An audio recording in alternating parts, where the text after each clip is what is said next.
Chapter 1. The Cat with Golden Eyes.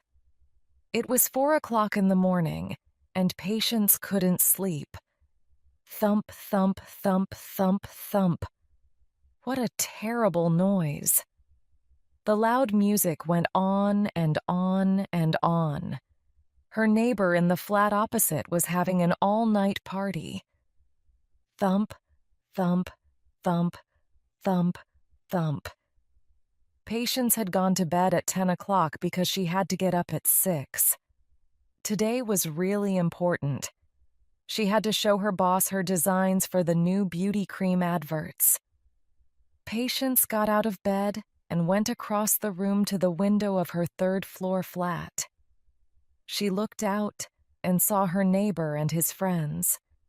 They were dancing and laughing and having lots of fun and making lots of noise. I don't want to be difficult, but I need to sleep, she thought as she opened the window. Hello? She called. Excuse me? Could you please? But she didn't finish her question because no one could hear her. Just then she heard a meow. She looked down. There, sitting on the seat of her neighbor's motorbike, was the largest cat that Patience had ever seen. It was gray and black, with huge golden eyes. The cat was watching her. Hi, cat, Patience called. Some people are having a good time, aren't they? But I'm having a very bad time, she thought. She shut the window and went back to bed. Thump, thump, thump, thump, thump. The music continued and Patience still couldn't sleep. Finally, she got up and began to paint. Patience loved painting. She worked as a designer, but she really wanted to be an artist. She used lots of colors on the paper: reds, blues, yellows, purples. She started to feel better. Suddenly, the music stopped. The party was over. At last, Patience thought. Then she heard an unhappy meow from outside the window. She opened the window and looked up. The cat with the huge golden eyes was on a windowsill above the window next door. It meowed again. It looked frightened. Hello again, cat, said Patience. Can't you get down? Poor thing, she thought. It's too scared to move. Come on, kitty, kitty, kitty, you can do it, she said. The cat meowed again and stayed where it was. Oh, okay, cat, Patience said. I'll come and get you. Wait a minute. 1, 2, 3. She climbed out of her window onto her windowsill. She looked down and suddenly felt very frightened. It was a long way down to the street below. She counted to 3 again and moved closer to the cat. Come on, kitty, she said. But the cat didn't move. There was a metal box on the wall near the cat. Patience put one foot on the box and then the other. It seemed safe. She reached for the cat. Don't do it, called a voice from the street below. Don't jump. Patience looked down and saw a tall, slim man with dark hair. The driver's door of his car was open behind him. It's going to be okay, the man continued. I'm a policeman. Maybe I can help you. Oh no, he thinks I'm trying to jump out of the window, thought Patience. She tried not to laugh. A laugh was dangerous up here. She reached for the cat again, but it had disappeared. Suddenly, the metal box began to come loose. It started to fall away from the wall, and Patience almost fell. Help! She shouted. What's your flat number? Shouted the man. Patience held onto the windowsill. 23, she called. The man ran into the building and up the stairs. The metal box moved again. "Oh no," thought Patience. "I'm going to fall. Hurry, hurry!" A moment later, the man crashed through the door into her flat. The metal box fell to the ground, and Patience started to fall. Suddenly, the man was at the open window. He caught her and pulled her back into the room. "I've got you! I've got you!" he shouted. He fell onto the floor next to Patience. "Oh, thank you," she said. She looked into his dark eyes and handsome face. "What am I doing?" she thought suddenly. She stood up quickly. "Are you okay?" the man asked as he stood up. "Fine," Patience said. Her face was going red. "Never better. And you?" "Is that all that you can say, Patience?" she thought to herself. "This man's just saved your life." At that moment, the cat with the golden eyes came through the window and jumped onto the floor. "I went out there to rescue that cat," Patience told the man. He was amazed. "You went out there to rescue your cat? What a mad thing to do." "No," Patience said. "I mean, yes, but it's not my cat." The man laughed. "So you went out there to rescue someone else's cat?" "Well, you came out to rescue me," said Patience. She smiled at him, and he smiled back. He had nice white teeth. He really was very handsome. Patience quickly looked at her watch. "Oh no, is that the time?" she cried. "I'm going to be late. I've got to go." She ran to the table and picked up all her designs. She had worked really hard on them for the past 4 weeks. She couldn't be late for the meeting with her boss. "I've got an important meeting today," she explained as they left the flat. "Good luck," he said. "I hope it goes well." "Thank you," she said. She wanted to say more, but instead she just stood there.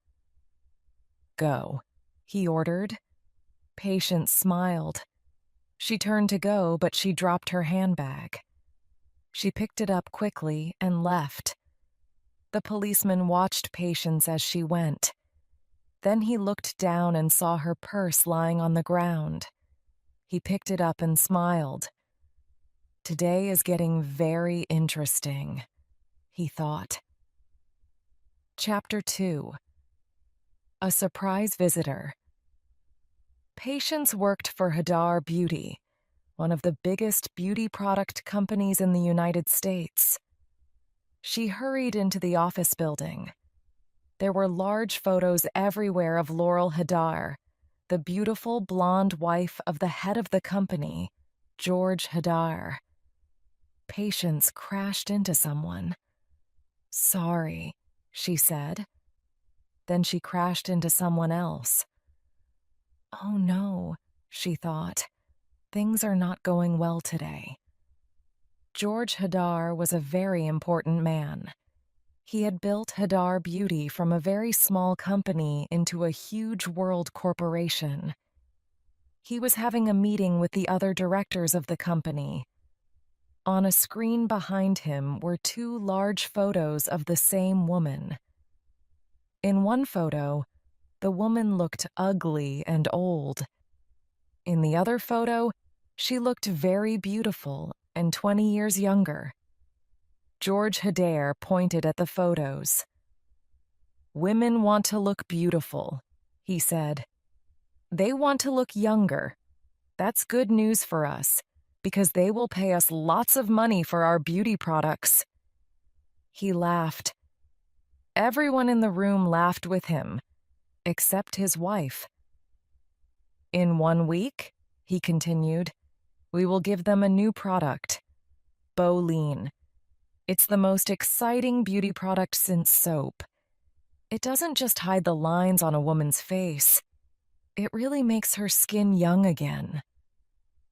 Everyone clapped. And we're going to have a new face for our new product, aren't we, Laurel? Hadar looked at his wife. Laurel stood up. Yes, she said. My husband and I have decided that after 15 years it's time for a new face for Hadare. A younger face. She sat down. The photo on the screen changed to a beautiful young woman with long, dark hair, dark skin, and beautiful eyes. This is Drina, said Hadar. The future of Hadar beauty.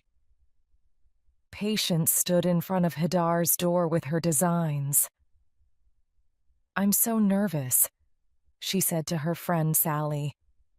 These are my first really important adverts, and I want everything to be perfect. Don't be nervous, said Sally. You're such a good artist, and your designs are wonderful. Good luck. I'm going to need it, thought Patience as she walked into Hidare's office. Hadare was sitting at his desk. Laurel was standing by the window. Hi, Mr. Hadar, said Patience as she put her designs on his desk. Sit down, said Hadar. Patience sat down. Hadar looked quickly at her work. I don't like these designs at all, he said. I told you clearly what I wanted. Why haven't you done them that way?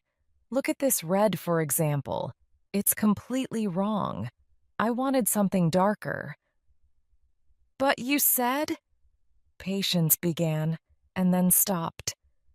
Perhaps it wasn't a good idea to say anything. I know what I said, shouted Hadar. Your clothes are terrible and your hair is terrible. It's no surprise that your designs are terrible too. I'm sorry, Mr. Hadar, said Patience. Please give me another chance. Laurel turned around. Give her more time, George. You know she's a good designer. Okay, said Hadar. By midnight, tonight. Patience got up.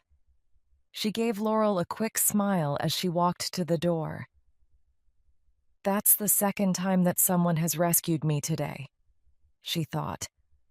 While Patience was working on the designs, Sally was standing behind her. She was putting cream on her face. This bowline cream is brilliant, Patience, she said. Patience looked round. You're using a lot of that cream, Sally, she said. You can't buy it yet. How did you get it? Sally didn't answer. She offered the cream to Patience. No, thanks, Patience said. Well, you don't really need it, said Sally. Ow! What's the matter? Asked Patience. I've got another headache. It's okay, it'll go away. There's a man to see you, Patience, said Lance, another Hadar designer. Sally looked into the hall. Wow, she said. He's really good looking. When Patience looked up, she got a surprise. It was the handsome policeman. Hello, he said. Hi, said Patience. Sally, this is? She stopped. She realized that she didn't know the man's name.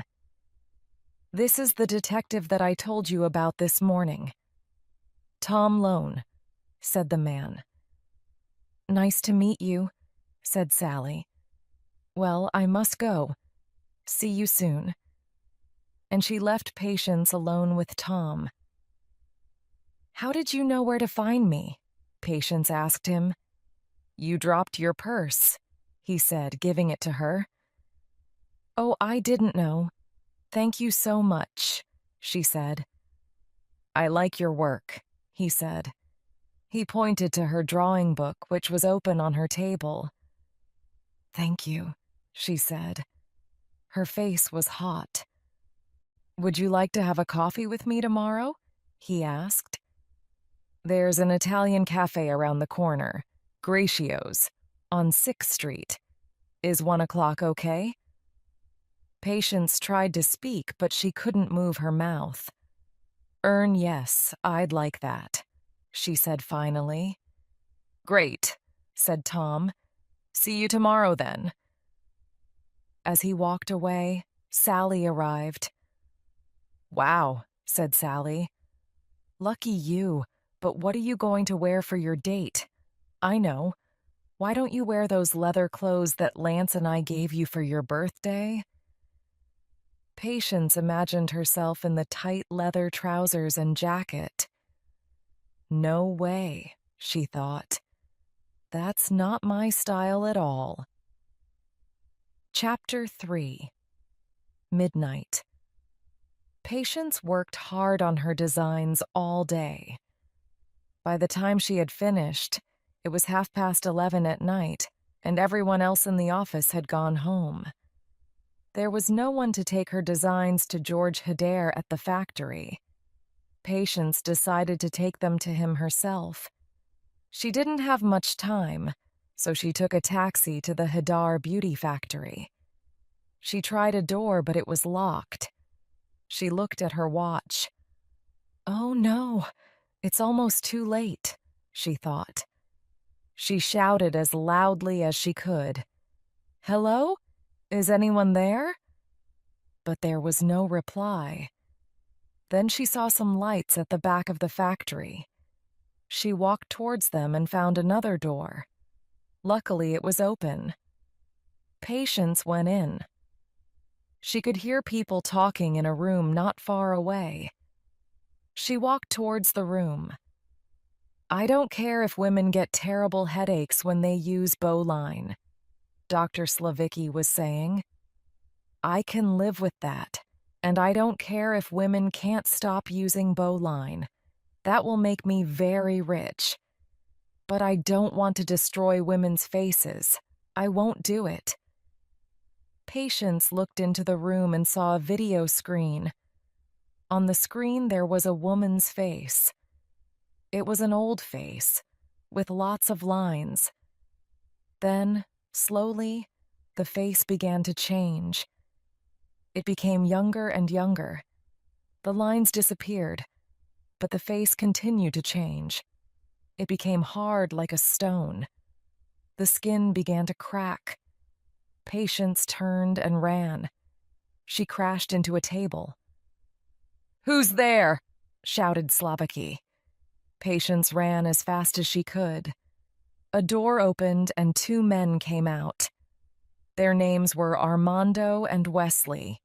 Their job was to protect George Hedare, and they went everywhere with him. Patience hid behind a big machine.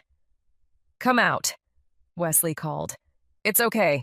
We only want to ask you a few questions. Oh, good. That's okay then, thought Patience. She came out from behind the machine. I'm sorry, I think I'm in the wrong. Bang! A bullet from Wesley's gun hit the machine beside her. Patience dropped her designs and ran. Bullets flew past her as she ran through the factory. She came to a pool of dark water. There were lots of metal bridges over it, but there was no way out to another part of the factory. Patience looked up. Above her were several huge pipes. Maybe she could find a way out up there. She climbed inside one of the pipes and began to move down it on her hands and knees. Then, suddenly, she reached the end. It felt like the edge of the world. Far below her was a fast river, and between her and the river were 200 meters of nothing. Suddenly, she heard a terrible noise. A huge wall of water was coming up behind her. Armando and Wesley had opened the pipes. The water crashed over her, throwing her down, down, down into the river below. Everything went black. Patience's phone was ringing. She woke up. Then she sat up and fell off the cupboard. What's happening? Why was I on top of the cupboard? She thought. Her arms and legs were black and blue, and her dirty clothes were all over the floor. Patience's machine answered the phone. It was Sally. "Where are you, Patience?" she said. "Hyder is very angry, and Tom called. He said you didn't meet him at the cafe. I'm worried about you. Please call me." "I'm not late for work already, am I?" she thought. "What time is it?" She looked at her clock. 1:50 p.m.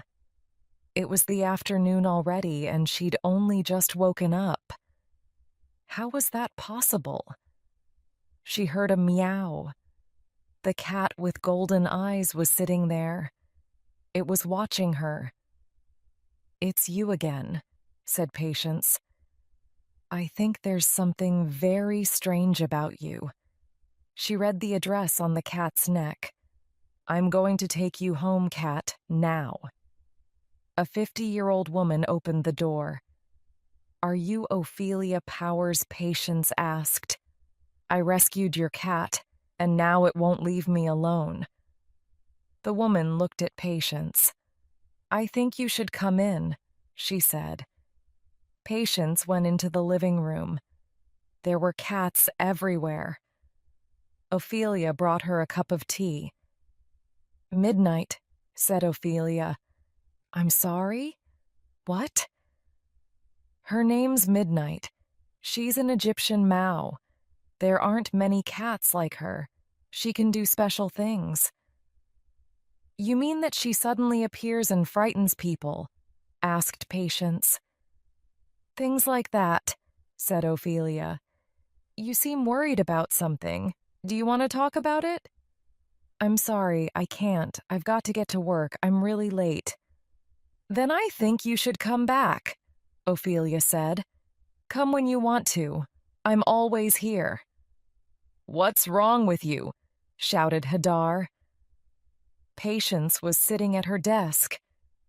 "I needed those designs at midnight, but they didn't arrive, and now you can't even remember where they are." "You can't remember? I've never— Are you even listening to me, Phillips?" "No.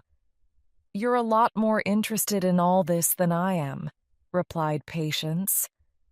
She was drawing in her book. Hyder quickly took the page from her. It was a funny picture of him. Fire and smoke were coming out of his head. Hyder threw the paper on the floor and walked away angrily. Patience was frightened. "What have I done?" she thought. "That wasn't me. That was a different person." "Mr. Hidare, wait," she called. "I'm sorry." Hidare turned around. His eyes were cold. "Sorry? Is that all?" "Sorry isn't enough." Patience suddenly became the other person again. "Let me explain it better," she said. "I'm sorry for every minute of my life that I've worked for you. You're a terrible boss. You only think about yourself and your money." Heater spoke coldly. "Take your things and go," he said. "Leave this company immediately." Patience became herself again. What just happened? She asked herself. "Wait, Mr. Hyder," she shouted. But Hadar didn't stop. Sally came up and put her arm around Patience. "Well done," she said. "That was so cool." Chapter 4. The new Patience and Sally were walking away from the Hyder building. "I don't know how to describe it," Patience said. "I was saying those things to Hyder, but I wasn't saying them. Another person was saying them. Do you understand?" "No, I don't," replied Sally. "But it's great that somebody said them." "I wanted to hurt him." "What's happening to me?" Sal asked Patience. As they walked past two noisy dogs, Sally jumped, but Patience turned round and hissed loudly at the dogs. What was that noise?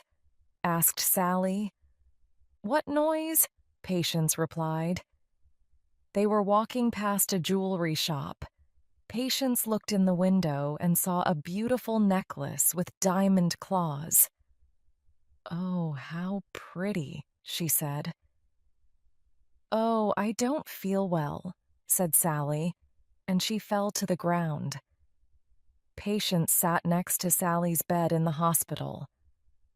Do they know what's wrong with you, Sal? She asked. No, but they're doing lots of tests, said Sally. And there's some good news. My doctor is really attractive. What about your handsome policeman? Oh, I don't think I'm going to see him again. I'm terrible with boyfriends, said Patience. Then stop being terrible, said Sally. Go and see him, and go now. My good-looking doctor's coming. Tom Lone was talking to a group of 10-year-old children. He was teaching them about right and wrong and telling them about his job as a policeman. It's wrong to take something if you don't pay for it, he said. If you steal something, you're a bad person. Can I see your gun? Asked one of the kids. Can I touch it? Asked another. Are there bullets in it? Asked a third. Lone laughed and looked up. Patience was standing at the back of the room with 2 paper coffee cups in her hand. His heart jumped. Let's go and play basketball, he said. The kids shouted, "Great!" and ran out of the room. Patience walked up to Lone. Hi, she said. I called your police station. They said you'd be here. Oh, and you never got your coffee. Here it is. She gave him a cup. She had written the word sorry on it. Thanks, he said, laughing. I'm sorry I've been so strange. I've had a really bad day, she said. She thought about her day. She'd fallen off a cupboard. She'd lost her job, and she'd hissed at 2 dogs. At least most days weren't as bad as this. Well, my day has just got better, said Lone. I'm glad that you came. They went outside. One of the kids threw a ball towards them and Patience caught it. She threw it back. Why don't you 2 play against each other? Someone said. Yeah, shouted the rest of the kids. Play against each other. Patience and Lone stood opposite each other. Patience got the ball first. Then Lone managed to steal it from her. He tried to get a goal but missed. As soon as the ball was free, Patience quickly took it. But when she tried to get a goal, Lone stood tall in front of her. She jumped up high and hit him with her knee. He fell over and she fell on top of him. They couldn't stop laughing. At that moment, one of the children shouted, "Can we have our ball back, please?" Thump, thump, thump, thump, thump. It was the middle of the night, and loud music was playing again. Patience's neighbor in the flat opposite was having another all-night party. Not again, Patience thought as she got out of bed. I've had enough. She walked over to the window and shouted, "Please turn the noise down over there." A moment later, her neighbor opened his window. "Get a life!" he shouted back. Then he turned the music up much louder. Patience was really angry. She looked down at the ground below and saw her neighbor's motorbike. She hissed, then she smiled. I'm going to be a bad person, she thought, and you'll have to take the bus. On top of the cupboard was a big box. Patience got the box, put it on her bed, and opened it. Inside were the black leather clothes that Sally and Lance had given her for her birthday. tight trousers, boots, and a jacket. She put them on. Then she went into the bathroom. First, she cut her hair and colored it red. Then she drew around her eyes in black pencil. Finally, she painted her lips bright red. Perfect. She went back to the window and jumped out onto the ground below. The motorbike was shining in the moonlight. Patience got onto the seat and rode off into the night. "It's time to go jewelry shopping," she purred. Chapter 5. Catwoman drove the motorbike very fast through the streets, with the wind against her face. She was having lots of fun moving in and out of the traffic.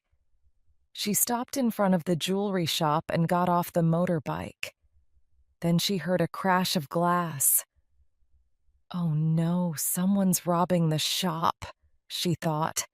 "They can't do that. That was my idea." She ran into the shop and saw two robbers. A fat robber was breaking some glass with his gun to reach some necklaces. A tall robber was trying to open a metal box. Catwoman blew in the tall man's ear. When he turned around, she had disappeared. There was a third robber upstairs. He was a short man, and he was putting diamonds into a black bag. Catwoman quickly put a black mask over her eyes and went up behind him. "You're not very good," she said. "Look behind you." The short robber turned around quickly, but she had disappeared. The fat robber had just opened a glass box. Inside was the necklace with diamond claws. He heard a noise and looked up. When he looked at the box again, the necklace had gone. Then he saw Catwoman. She was standing next to the tall robber, and she was wearing the necklace. "What are you doing?"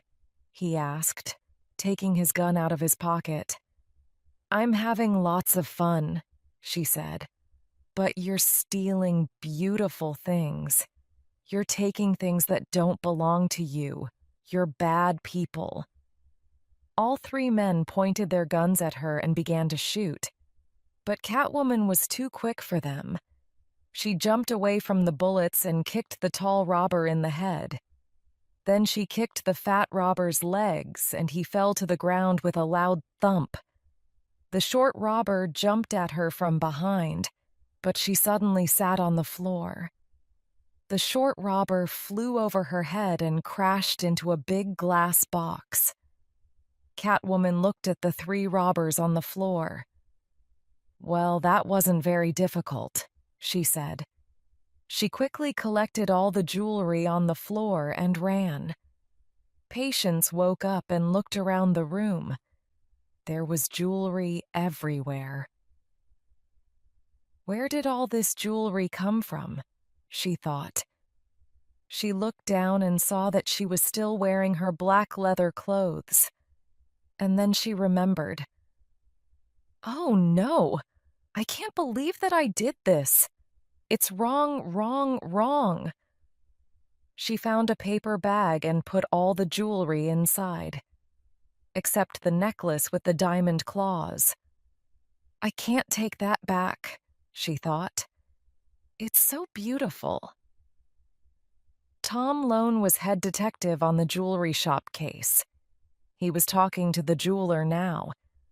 The jeweler showed him a photo of the necklace with the diamond claws. "It's a very special necklace," he said. "It's from Egypt, and it's the only one like it." "So what do you think about those three guys that we found here last night?" Tom asked one of the other policemen.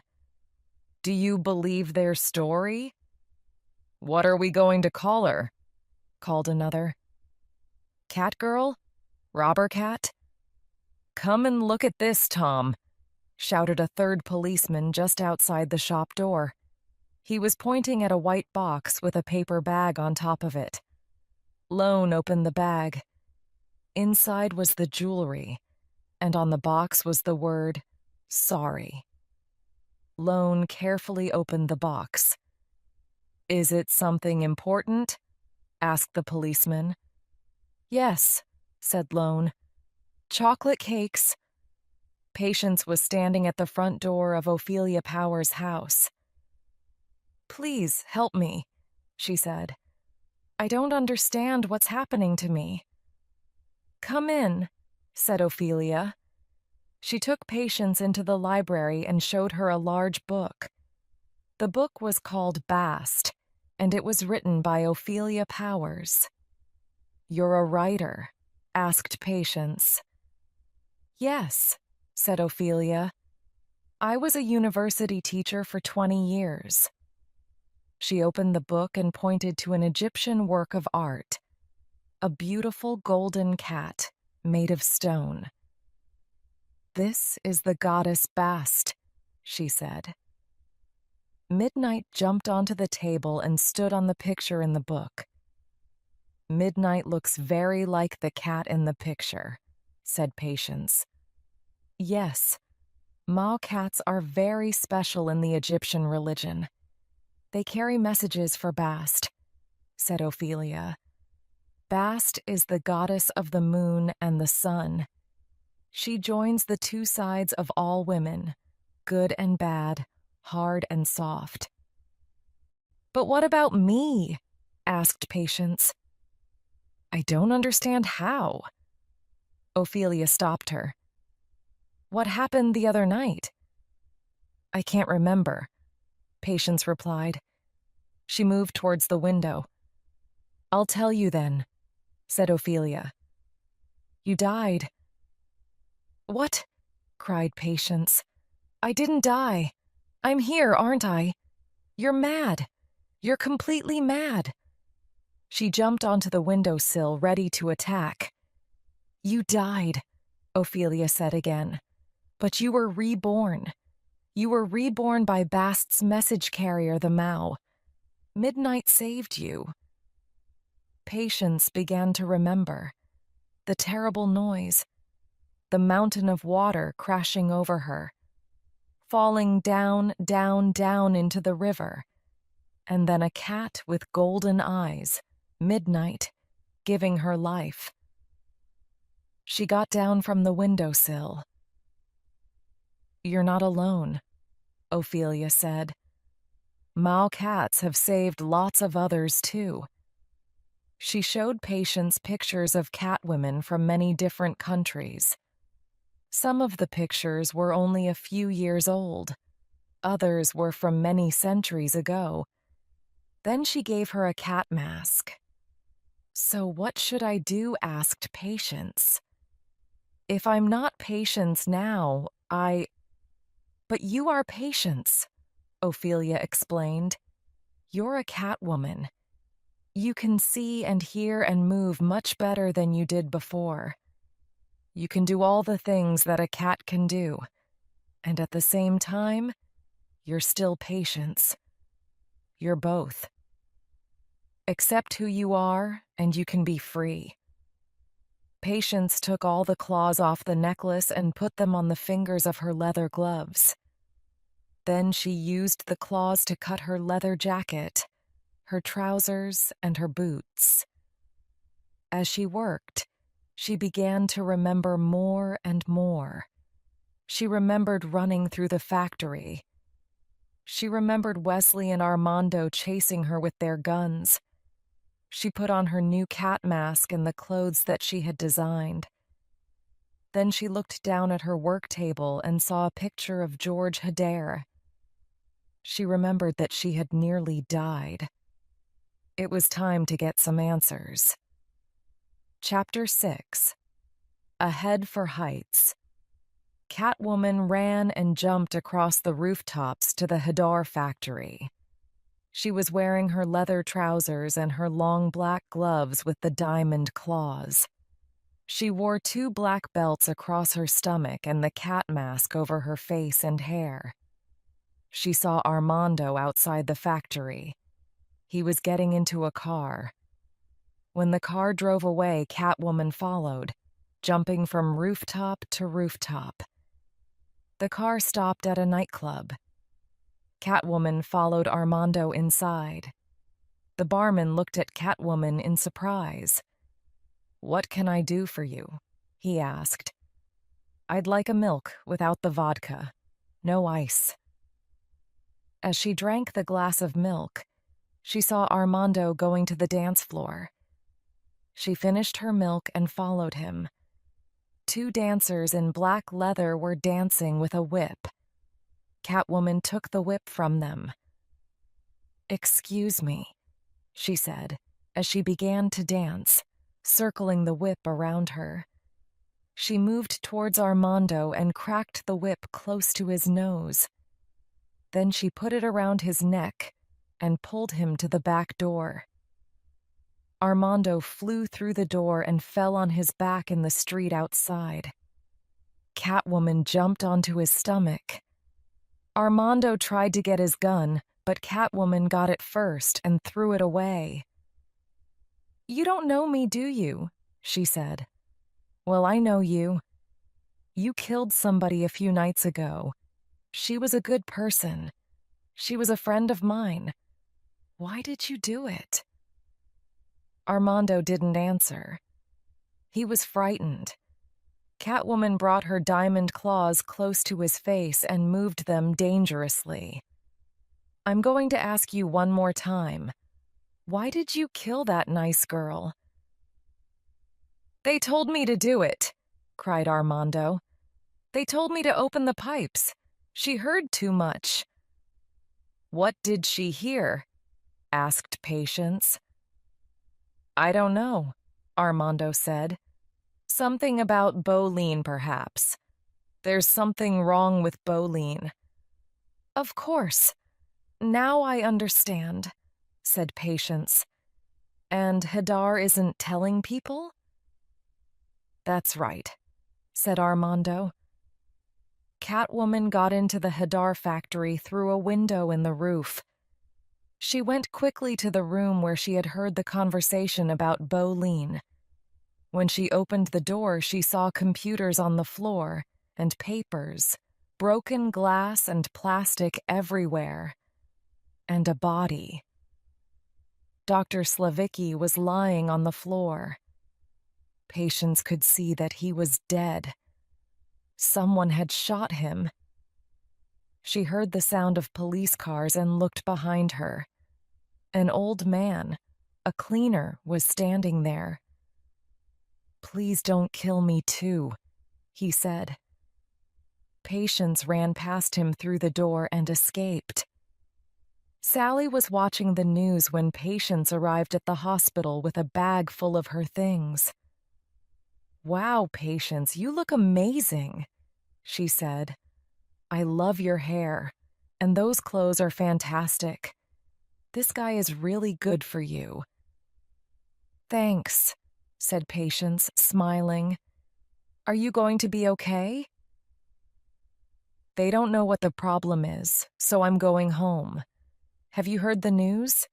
A mad woman murdered Slavicki last night. She was dressed as a cat. Look." Patience looked at the television and saw a police picture of Catwoman. She looked horrible. "I hope I don't really look like that," she thought. Then George Hadar was speaking. "We are all very sad about Dr. Slavicki's death. But don't worry. Bowline will be in the shops next week. We're going to give women what they want. One mad person isn't going to stop us." Patience was so angry that she had to sit down. Sally opened a small pot of Bowline. "Oh no, it's nearly empty," she said. "When did those headaches start?" asked Patience. "A few months ago." "Then please do something for me. Stop using Bowline. You're lovely as you are." Tom Lone had kept the coffee cup that Patience had given him. It was on his desk. He looked at it now. Then, in surprise, he looked at the box that had had the chocolate cakes in. He picked them both up and looked at them again, more carefully. Then he took them to a detective who knew about handwriting.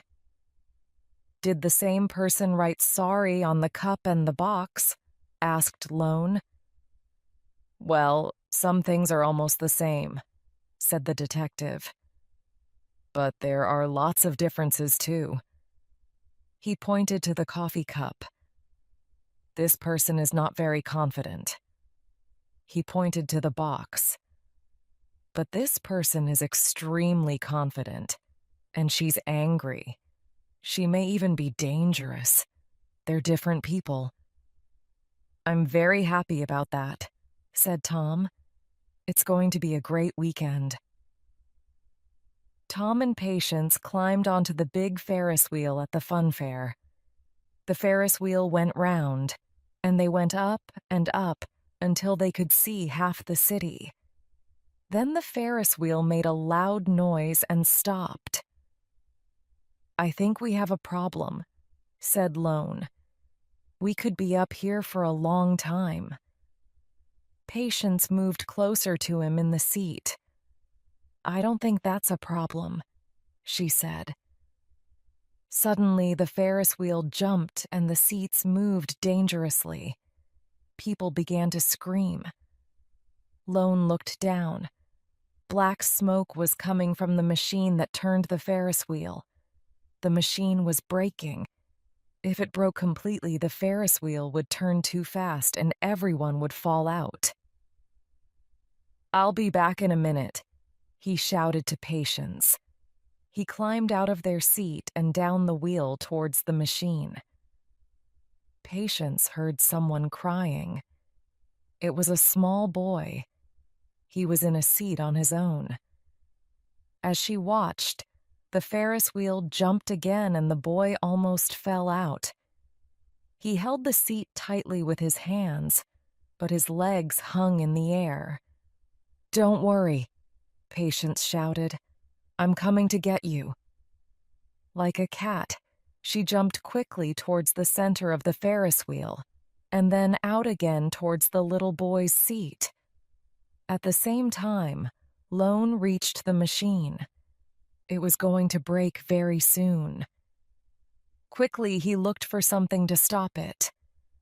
Patience jumped 5 meters up to the boy's seat. She held the seat with one hand and the boy with the other. "It's okay. I've got you," she said. Lone found a long piece of metal. He took it and pushed it into the machine. The Ferris wheel made another terrible noise, then stopped moving. Suddenly, the seat moved and Patience and the boy began to fall. Patience managed to hold another seat and she caught the boy with her legs. The boy held her tightly as Patience looked for a way to the ground. "You're okay, Patience. I'm going to bring you down slowly." Patience looked down and saw Lone. He was turning the machine by hand.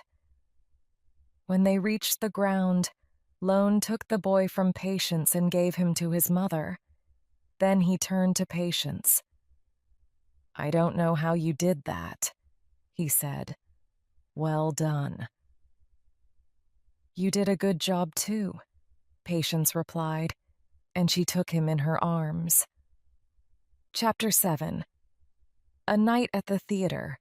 Let's celebrate," said Lone to Patience as they walked away from the fun fair. "Would you like to have dinner?" "I'd love to, but I can't. Not tonight," said Patience sadly. She really liked Lone, but she needed to see George Hedare tonight. Catwoman looked up and saw the camera on the wall outside Hidare's big house.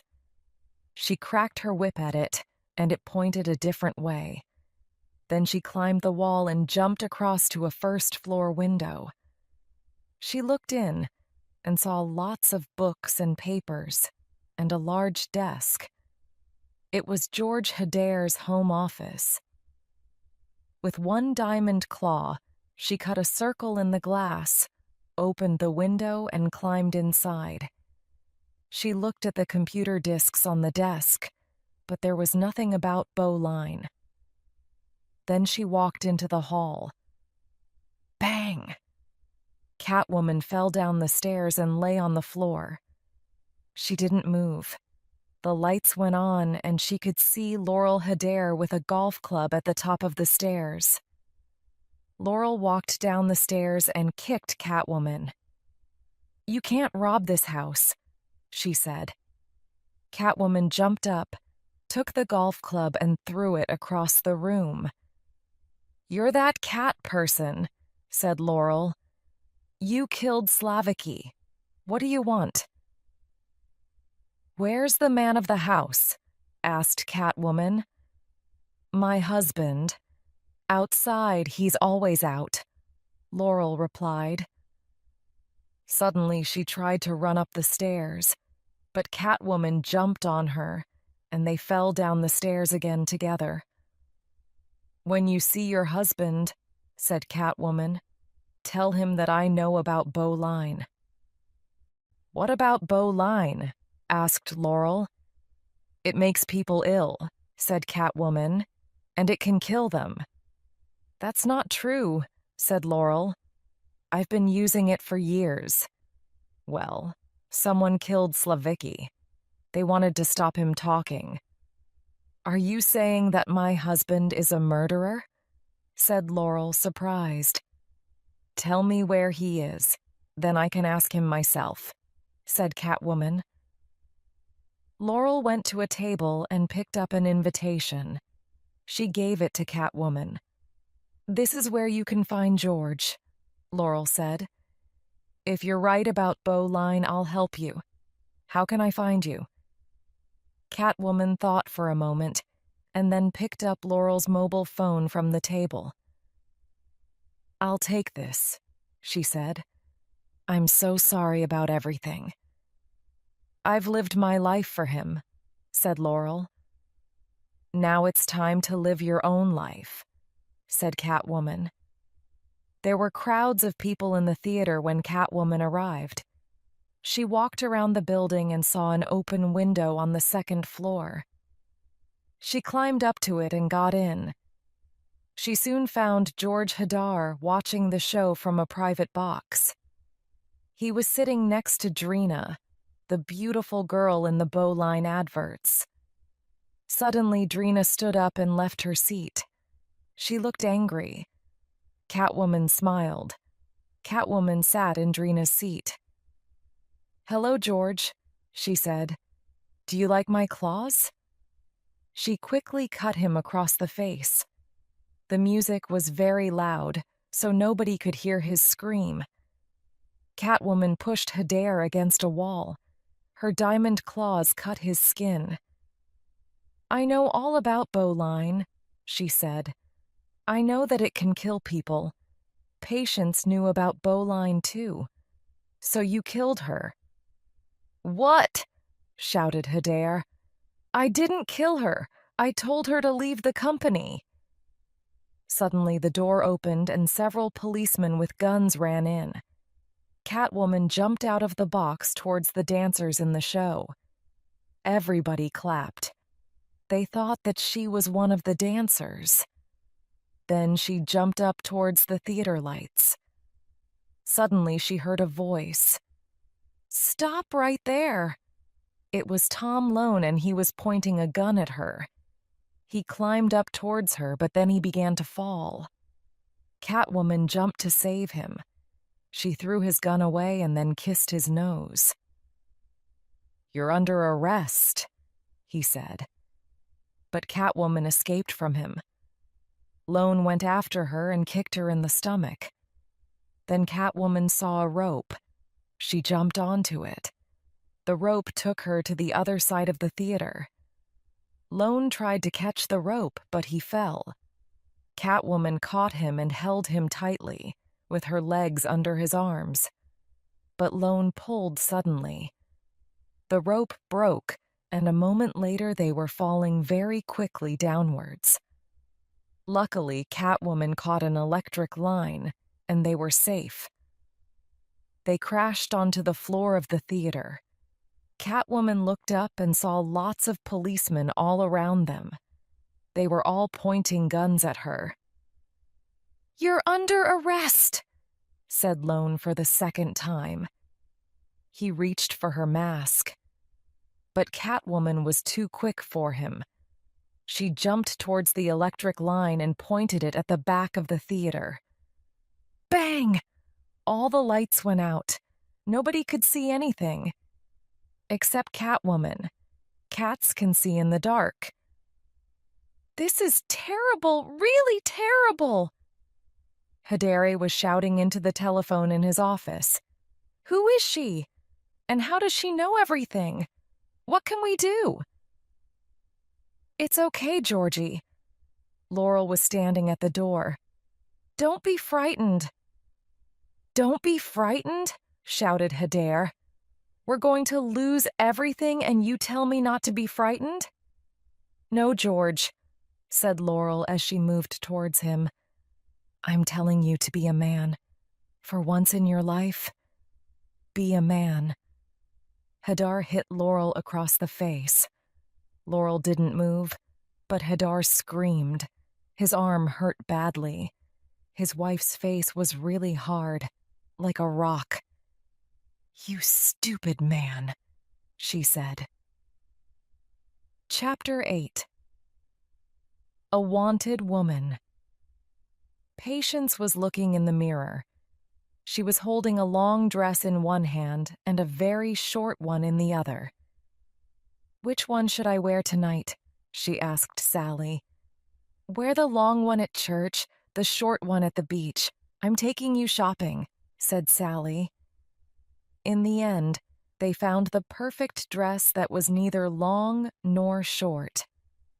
Patience was waiting for Lone in the Japanese restaurant. She was watching the fish swimming in a big fish tank next to the table. Her face was close to the glass. "I'm hungry," she thought. "Pretty," said Lone behind her. "Thank you," said Patience. "Well, you are pretty," said Lone, "but I meant the fish." Patience went red. They sat down at the table and ordered dinner. "Have you heard of Catwoman?" he asked as he poured her a drink. Patience felt cold. "Yeah," she said after a moment. "She carries a whip, doesn't she?" "She kissed me," said Lone. "Really?" said Patience. It was exciting when Lone talked about Catwoman like this. "I think I'm a little jealous," she thought. "How strange." "So what do you think about me and Catwoman?" asked Lone. A waiter arrived and put a huge plate of fish on the table. Patience quickly took a piece of fish and put it in her mouth. "That depends," she said. "Do you like bad girls?"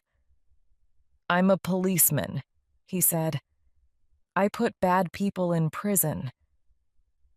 "Perhaps you don't always know who's good and who's bad," said Patience. "You're different," he told her. "You're special, and I want to know more about you." "Do you really?" she asked. "Yes, I do," he said. Lone looked at Patience. She was asleep on the sofa, and she looked beautiful. He went to the bathroom for a glass of water. As he was walking back across the room, he stepped on something hard. It cut his foot. "Ow," he said quietly. He didn't want to wake Patience up. What was it? He picked it up to see. It looked like a diamond claw. Lone looked at it for a moment. Then he began to realize the truth. "Oh no," he thought. The cup and the box with sorry on them, the way that Patience had saved the boy on the Ferris wheel. He was beginning to understand everything. He sat down with his glass of water and tried to think. How could he get proof that Patience and Catwoman were the same person? He looked at the glass. Patience had drunk from the glass last night and left a red lip print on it. and Catwoman had left a red kiss on his nose at the theater. There was a photo of it at the police station. Patience woke up. Her mobile was ringing. "Hello?" "It's me," said Laurel. "I can't believe it, but you were right. I've got proof. We have to stop George. Bolene will be in the shops by Monday. Can you come to the house immediately?" "Okay," said Patience. "I'll be there as soon as I can." Patience looked around the flat. Tom, she called. Where was he? She saw a note on the chair. "Sorry, I've got to go. Tea." That's not very nice, she thought. Oh well, I've got more important things to think about. Catwoman arrived at Hedder's house and climbed in through a window on the first floor. "I'm so pleased you came," said Laurel. "What did you find?" asked Catwoman. "Enough proof to put someone in prison for a very long time. Come and see." She turned and walked into her husband's office. Catwoman followed her. "I know it's difficult for you," she said, "but you're doing the right thing." "Yes," said Laurel. Then, almost to herself, she continued, "I did everything that they wanted. Hedder Beauty was nothing before I did their adverts. But then, when I was 40, they didn't want me anymore. I was too old." They went into Hadar's office. "It's all there," said Laurel, "behind the desk."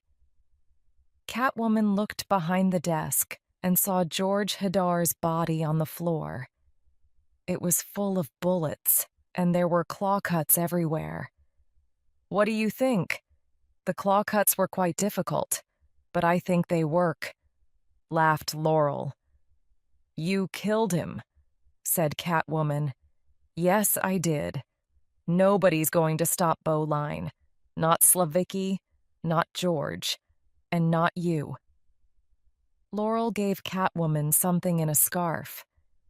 "Take this. And can I get you anything? Some nice fish? A glass of milk?" She laughed again. Catwoman looked inside the scarf. It was a gun. Suddenly, Laurel pressed something on the desk, and an alarm rang out loudly. "Oh no!" she screamed. "George!" Armando ran into the room. "It's the Catwoman! She's got a gun!" shouted Laurel. Catwoman pointed the gun at Laurel. "Sorry, Kitty. There aren't any bullets in it," Laurel said. "You used all the bullets when you killed my husband." Catwoman meowed and ran out of the room. The front door opened downstairs, and crowds of policemen entered the house. Catwoman ran into Laurel's bedroom. When she saw the cupboards full of clothes, she had an idea.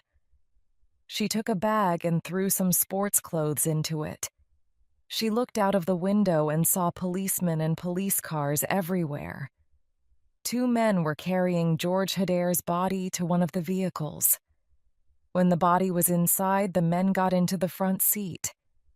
As soon as they started to move, Catwoman jumped. She landed on the roof of the vehicle and lay down flat.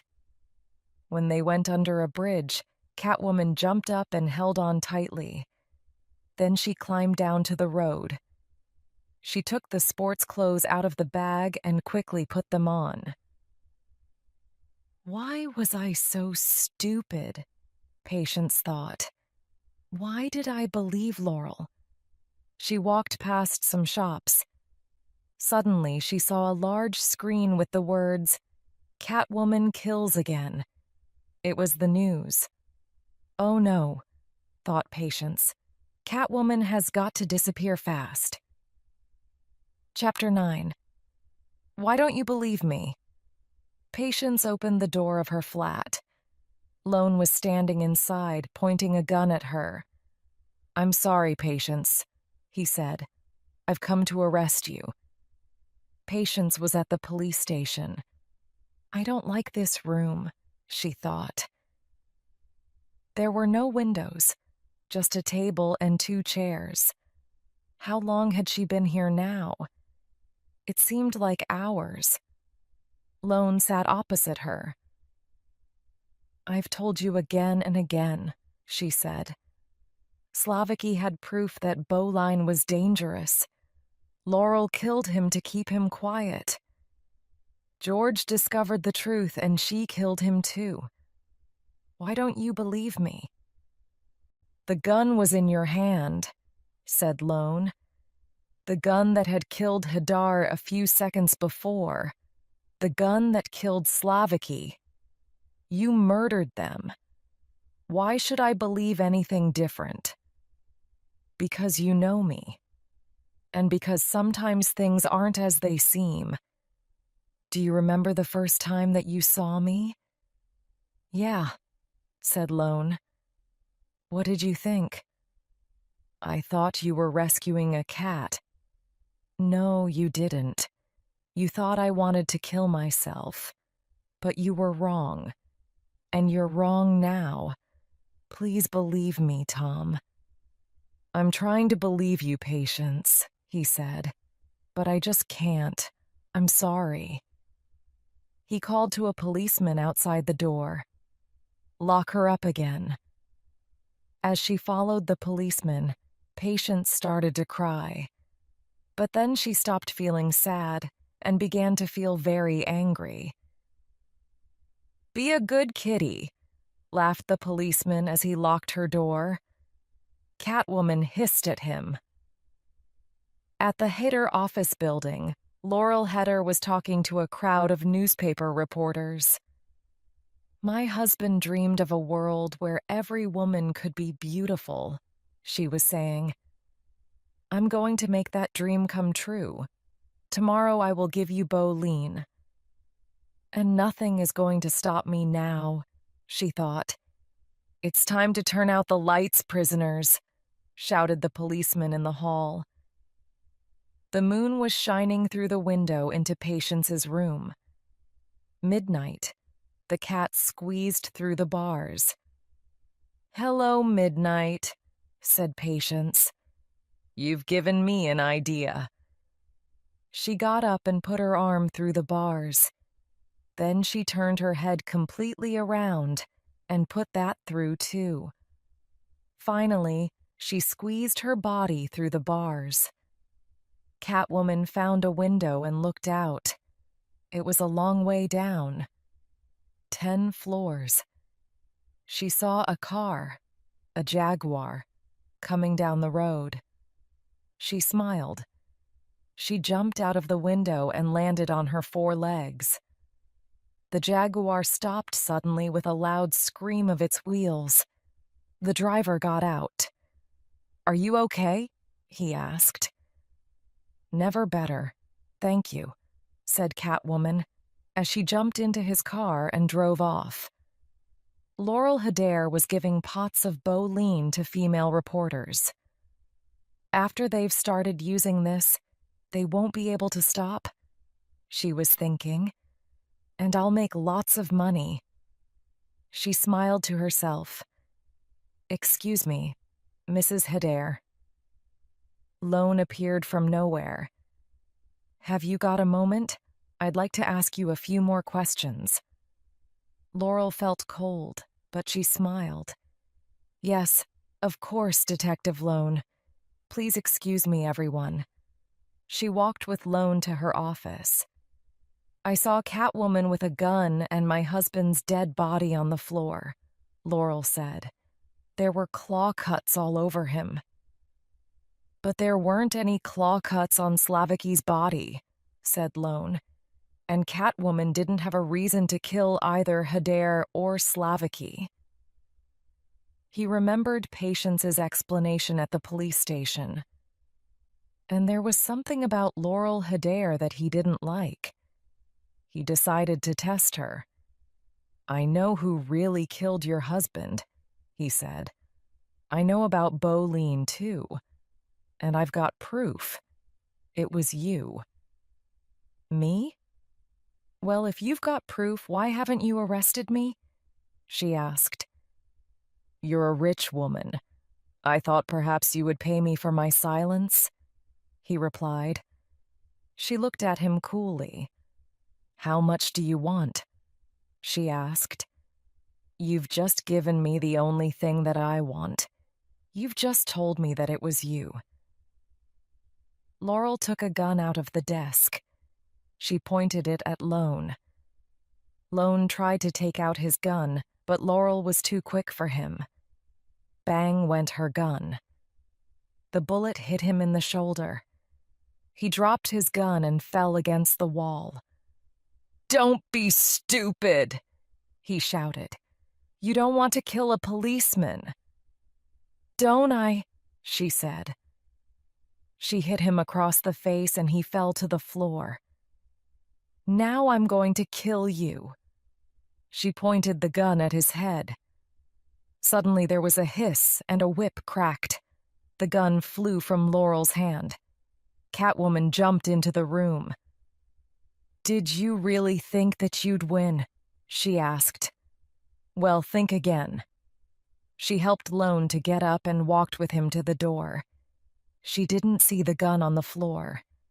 As soon as they had left, Laurel ran over to the desk and picked up the phone. Come up here, she shouted. Now! It was time to kill Lone and Catwoman. Chapter 10. Like a stone, Catwoman helped Lone down the stairs. She knew they were in great danger. They had to escape fast. Armando ran up the stairs towards them with a gun. Bang! They turned back and went up again. They found a door and went through it. It was a large, dark room. The only light was the light of the moon. There were photographs of Laurel everywhere. Armando ran into the room after them. Laurel and Wesley were with him. Catwoman and Lone hid behind a huge photo. Lone was very weak. He had lost a lot of blood. Listen, he said. I'm sorry I didn't believe you. It's okay, she said. Stay here. I'll be back when it's safe. She disappeared into the darkness. Catwoman jumped up and sat on top of a wall of photographs. She could look down on Laurel, Armando, and Wesley. She saw them go different ways. She decided to attack Wesley first. She jumped on him and hit his face with her knee. He fell to the ground, then lay still. 1 down, 2 to go, she thought. At that moment, Armando found some blood on the floor.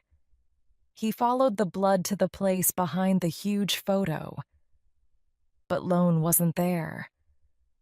Suddenly, Armando heard someone behind him. He turned and Lone hit him in the face. Once, and then again. Armando fell and everything went black. Catwoman was sitting on top of the wall of photographs again. She was watching Laurel below. When Laurel was exactly under her, Catwoman dropped a large box. It missed Laurel by a few centimeters. Catwoman jumped to the floor. Laurel shot at her again and again, but Catwoman was too quick. Then, suddenly, Catwoman was on the floor and Laurel was standing over her. She was pointing her gun at Catwoman's head. "Goodbye, Kitty," said Laurel with a smile. She tried to shoot, but nothing happened. There were no bullets. The gun was empty. She threw the gun away and jumped on Catwoman. Laurel hit Catwoman again and again, pushing her back towards a huge window. Catwoman tried to hurt Laurel, but she couldn't. Laurel's skin was as hard as stone. "You can't hurt me," said Laurel. "If a woman stops using bowline, her skin falls off. But if she continues using it, her skin becomes perfect. I've been using bowline for years. My skin is like a stone. I can't feel anything, but you can. Laurel hit Catwoman again. Catwoman fell, and a piece of metal cut her leg. She couldn't stand up. "Who are you anyway?" Laurel asked. "A madwoman? A robber?" "I'm Patience Phillips," said Catwoman. "You killed me." "Patience Phillips? The designer?" Laurel laughed. "You're nobody." She kicked Catwoman. "You're nothing." Patience was suddenly frightened. "She's right," she thought. "I can only paint. I can't fight." Laurel took a metal pipe and brought it down hard on Catwoman's head. Blood ran down her face. "And now everyone will believe that you killed a policeman too." "A policeman," thought Catwoman. "Lone, the man that I love." She became very, very angry. At that moment, Laurel brought down the metal pipe against the window and it broke. Catwoman began to fall. It was 30 floors to the street below. "I can't let this happen," she thought. "No way. I can't let Laurel win." She suddenly became strong again and jumped into the air. She hung from a pipe high above Laurel. Then she jumped down. "Beauty isn't only about skin," she said. Then she gave a very loud meow and jumped on Laurel. Laurel escaped, but Catwoman cracked her whip and caught her again. She hit Laurel across the face and cut her skin with her claws. Laurel's skin began to break like a glass mirror. "No!" she screamed as she fell towards the window. "Please help me. Don't let me fall." Catwoman caught her with her whip and started to pull her back into the room. Just then, Laurel saw herself in the glass of the window. "No!" she cried. "My skin!" She touched her face. "I'm not beautiful now." There were some pieces of glass under the whip. They were cutting through it. Suddenly it broke. "Laurel!" Catwoman screamed. She reached for Laurel, but it was too late. Laurel was falling back into the darkness, falling to her death. Patience looked down sadly at Laurel's body in the street below. Lone walked up behind her. "I saw you," he said. "You tried to save her." "Are you surprised?" she asked. "No," he replied. "Not at all." Catwoman kissed Lone. It was a kiss that felt like a new start. Then Catwoman ran off into the darkness. Lone watched her go. And finally, Patience walked through the building. She was very happy. On the walls were lots of pictures by new artists. She stopped and looked at one of the pictures. The artist's name was next to it. Patience Phillips. "I discovered this artist a long time ago," said a male voice behind her. "Before she became famous." Patience turned around and saw Lone. She smiled. "Well done, Patience," Lone continued. "I'm really pleased for you." "Thanks," she said. "Your opinion means a lot to me." "Do you think we can ever be happy together?" he asked. "I don't know, Tom," she replied. "I'm just starting to understand who I am. I think I need to be on my own for the moment." "Well, maybe you won't want to be alone forever. I can wait." He gave her a kiss. "Be good," he said, and turned to go. Patience watched him as he walked away. Who knows, she thought. A woman came up to her. "Your work is very special," she said. Your colors are wonderful. They're strong and dangerous. I think you have a great future ahead of you. Thank you, said Patience. I think I agree. She walked through the crowd with her head high. For the first time in my life, I believe in myself, she thought. Everything was perfect. In a corner, Ophelia watched her, smiling. Midnight sat next to Ophelia and purred.